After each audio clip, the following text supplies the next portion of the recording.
American Poem by Eileen Myles. I was born in Boston in 1949. I never wanted this fact to be known.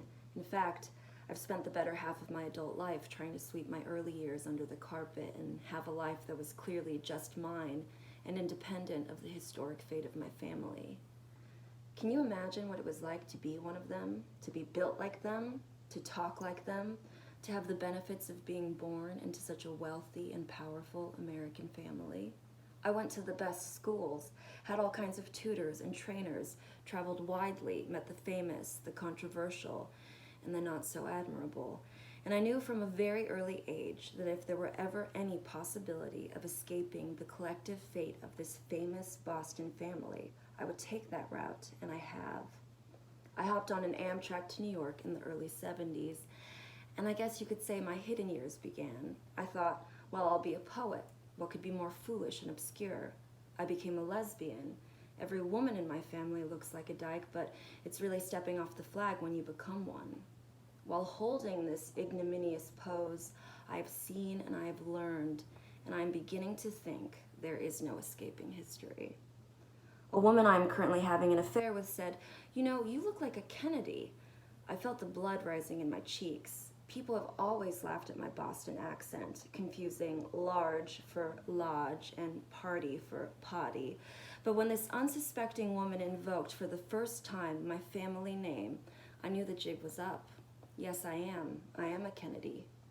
My attempts to remain obscure have not served me well. Starting as a humble poet, I quickly climbed to the top of my profession, assuming a position of leadership and honor. It is right that a woman should call me out now. Yes, I am a Kennedy, and I await your orders. You are the new Americans.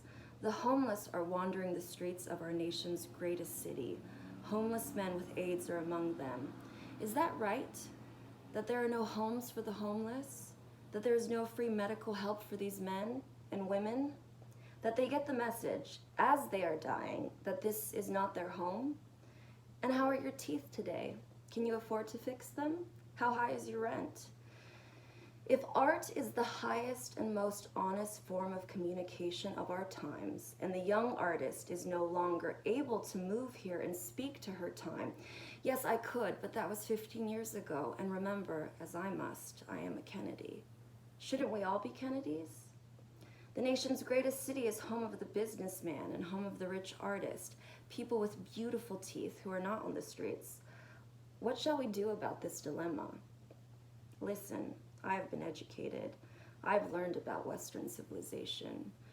Do you know what the message of Western civilization is? I am alone. Am I alone tonight? I don't think so. Am I the only one with bleeding gums tonight? Am I the only homosexual in this room tonight? Am I the only one whose friends have died or dying now? And my art can't be supported until it is gigantic, bigger than everyone else's, confirming the audience's feeling that they are alone, that they alone are good, deserve to buy the tickets to see this art, are working, are healthy, should survive, and are normal. Are you normal tonight? Everyone here, are we all normal? It is not normal for me to be a Kennedy, but I am no longer ashamed, no longer alone. I am not alone tonight because we are all Kennedys, and I am your president.